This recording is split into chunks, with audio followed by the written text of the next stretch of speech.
What if everything we have been told about Homo habilis begins with the wrong image?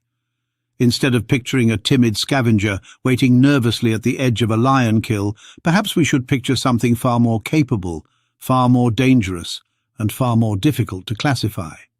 One remarkable skeleton known as KMNER 1808, likely a male, developed a severe bone disorder that researchers linked to chronic vitamin A poisoning, a condition associated with repeatedly eating enormous quantities of liver. Even more surprising was the suggestion that the liver came from carnivores rather than grazing animals. That single observation opens an extraordinary possibility. If early humans were eating carnivore liver, then they were not simply collecting scraps from antelope carcasses.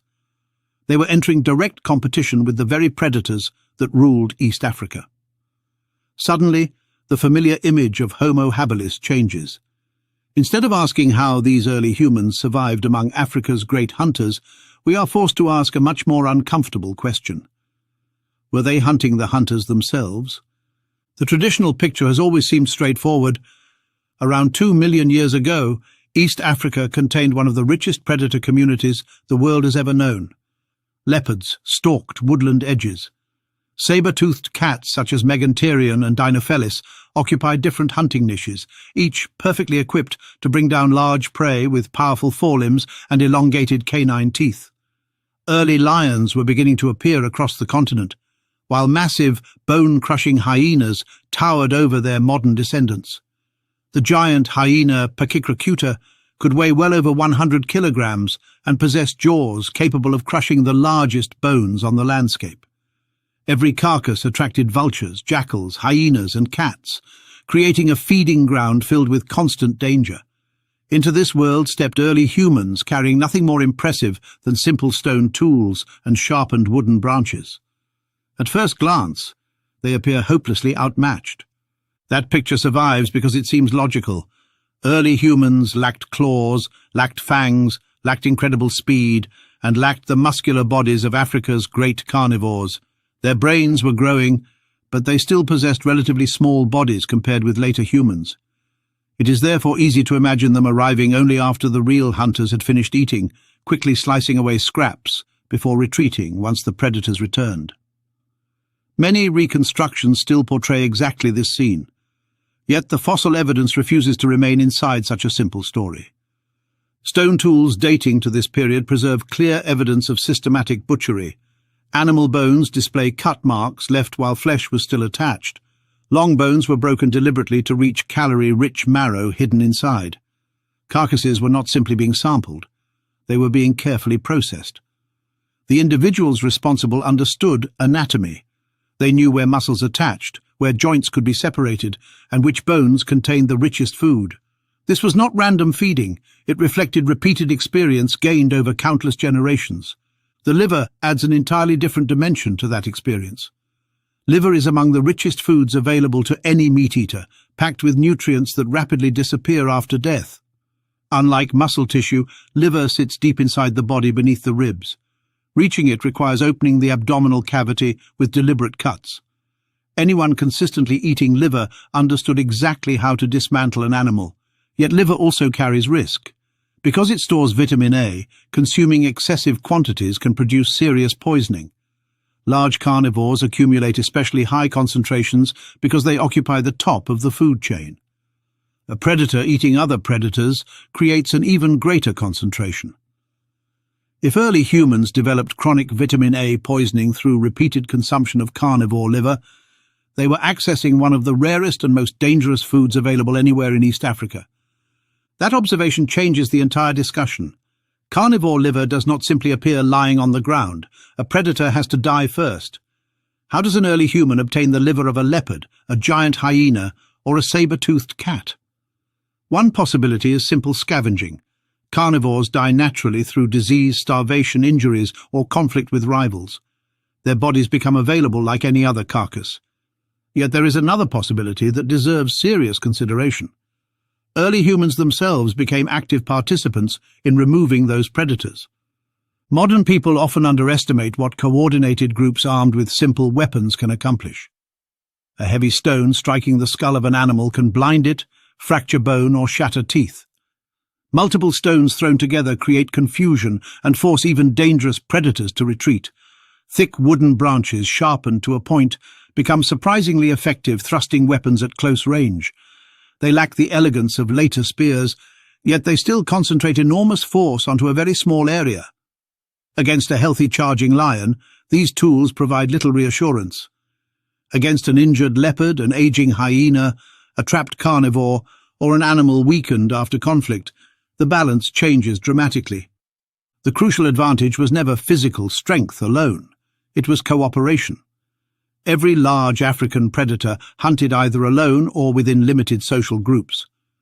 Early humans also lived socially, but unlike lions or hyenas, they possessed hands capable of carrying stones, planning attacks, and coordinating movement around an opponent. Intelligence multiplied the effectiveness of otherwise simple weapons. A single individual with a rock remains vulnerable. 10 individuals surrounding an exhausted predator become something entirely different. This possibility forces us to reconsider the physical appearance of these early humans. The familiar reconstruction usually focuses on the smallest skeletons, creating an image of tiny individuals barely 4 feet tall. Yet another interpretation deserves careful attention. Instead of representing separate species, the fossils traditionally divided into Homo habilis and Homo ergaster fit remarkably well as females and males within one highly sexually dimorphic population. The smaller skeletons represent females. The larger, longer-legged individuals represent males. Sexual dimorphism already existed among earlier hominins, where males greatly exceeded females in both body size and strength. If the same pattern continued into these early humans, then our mental picture changes immediately. The largest males were not delicate little scavengers. They possessed broader shoulders, longer limbs, larger bodies, and substantially greater muscular strength than the smaller females. Working together within mixed family groups, these males provided exactly the physical presence needed to confront dangerous carnivores when opportunity presented itself. The females, meanwhile, contributed equally valuable knowledge through butchery, food processing, and group coordination. Together, they formed flexible social units capable of exploiting food sources unavailable to almost every other animal on the landscape.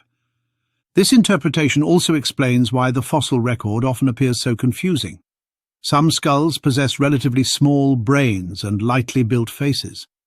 Others display much larger faces and significantly larger cranial capacities. Some skeletons appear surprisingly small, while others begin approaching the proportions of much later humans. Instead of requiring several different species living together in the same region at the same time, these differences fit comfortably within one highly variable population. Modern gorillas provide a striking comparison. Adult males and females differ so dramatically that an isolated skull could easily be mistaken for a different species. Applying the same principle to early humans offers a remarkably simple solution to one of paleoanthropology's oldest puzzles. Diet supports this interpretation as well. Meat became increasingly important throughout this period. Growing brains require enormous energy. Fat-rich tissues such as marrow and internal organs deliver calories unavailable through leaves or fruit alone. Every successful carcass represented a nutritional treasure. Liver, kidneys, heart, brain, marrow, and muscle all carried different nutritional value. These early humans learned to exploit every edible part. Such detailed anatomical knowledge develops only through repeated practice. They were not occasional scavengers wandering onto lucky discoveries. They were experienced butchers operating within an increasingly competitive carnivore economy. Competition defines every predator community. Lions kill hyenas whenever opportunities arise. Hyenas attack lion cubs left unguarded. Leopards kill jackals. Carnivores do not simply hunt grazing animals, they also eliminate rivals whenever circumstances favor success. Once early humans entered this competitive network, they inevitably became participants in the same struggle. They stole kills. They defended carcasses. They frightened competitors away with stones and numbers. Eventually, some predators themselves became food.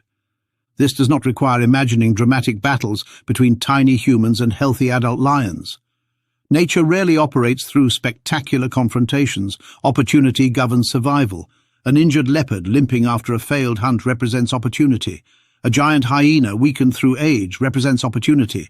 A saber-toothed cat trapped within difficult terrain represents opportunity. A predator already dying from infected wounds represents opportunity. Early humans needed only enough courage to recognize those moments and enough coordination to exploit them.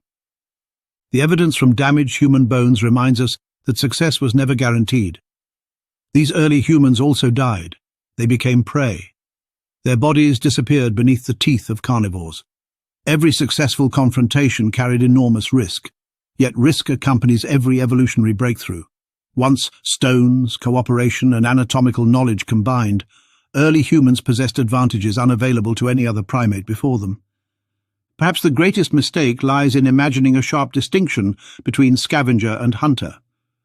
Reality almost certainly occupied the vast territory between those extremes. A group could discover a fresh carcass abandoned only minutes earlier and aggressively defend it from returning predators. Another group could finish off an animal already mortally wounded after conflict with another carnivore.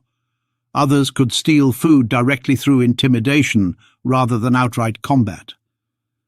Every strategy delivered calories. Every successful encounter strengthened confidence. Every generation inherited accumulated knowledge from those who survived. The remarkable liver evidence therefore carries significance far beyond one unusual medical condition. It hints that these early humans occupied a far more advanced ecological position than usually imagined. They were no longer merely adapting to the predator community surrounding them. They were beginning to reshape it, removing weakened carnivores, stealing valuable carcasses, consuming organs normally reserved for apex predators, and competing directly for meat fundamentally altered their relationship with every dangerous animal sharing the landscape. This transformation also changes our understanding of intelligence. Intelligence did not begin with abstract thought or symbolic language. It began with practical decisions repeated every day. Which carcass remained safe to approach? Which predator looked injured? Which direction offered escape if a leopard charged? Which bones contained the richest marrow? Which organs spoiled first? Which stones broke most effectively? Which companions could be trusted during dangerous encounters? These decisions demanded observation, memory, planning, and communication. Survival depended upon making the correct choice repeatedly under enormous pressure. Looking across East Africa around 2 million years ago, it becomes increasingly difficult to separate early humans from the rest of the carnivore guild. They occupied a unique position unlike any previous primate. They lacked the specialized anatomy of cats or hyenas, yet compensated through cooperation, intelligence, and technology. Every sharpened stone expanded their abilities. Every successful confrontation strengthened their confidence. Every predator carcass, processed with practiced precision, demonstrated growing mastery over a world once dominated entirely by claws and teeth. Perhaps this explains why the question surrounding Homo habilis has never disappeared. Exactly what kind of creature are we looking at? The traditional answer describes a small transitional species standing awkwardly between Australopiths and later humans. Yet another picture emerges from the evidence. We see females and males of one remarkably adaptable early human population learning to exploit every available food source. We see increasing body size among males providing greater defensive capability. We see expanding intelligence driving increasingly sophisticated behavior. Above all, we see a species refusing to remain confined to the role of nervous scavenger. The image of a frightened little human waiting patiently behind lions no longer captures the complexity revealed by the fossil evidence. These early humans entered one of Earth's most dangerous ecosystems and steadily expanded their influence within it. They processed carcasses with remarkable efficiency. They understood anatomy in extraordinary detail. They competed directly with formidable carnivores. At least one individual consumed enough carnivore liver to develop a devastating metabolic disorder that permanently altered the skeleton. That clue alone suggests a relationship with predators far more intimate than simple scavenging ever could. Perhaps the greatest mystery is not whether these early humans occasionally killed predators. The greater mystery is why we find the idea so surprising. every successful human population throughout history eventually climbed to the top of the food chain through intelligence rather than physical power. The roots of that transformation had to begin somewhere. Around 2 million years ago, among giant hyenas, saber-toothed cats, leopards and lions, a population of remarkably adaptable early humans appears to have taken its first decisive steps into that role. The predators of East Africa still ruled the landscape, but for the first time another competitor had entered their world, carrying nothing more than stones, sharpened wood, remarkable intelligence, and the determination to claim whatever food it could reach, even if that food came from the bodies of the hunters themselves. Thank you for watching. The next time you picture Homo habilis standing beside an ancient African waterhole, do not imagine a timid scavenger nervously waiting for scraps. Picture a watchful early human studying the predators around it, learning their habits, testing their limits, and slowly discovering that the greatest weapon on the landscape was never claws or teeth. It was the ability to think together.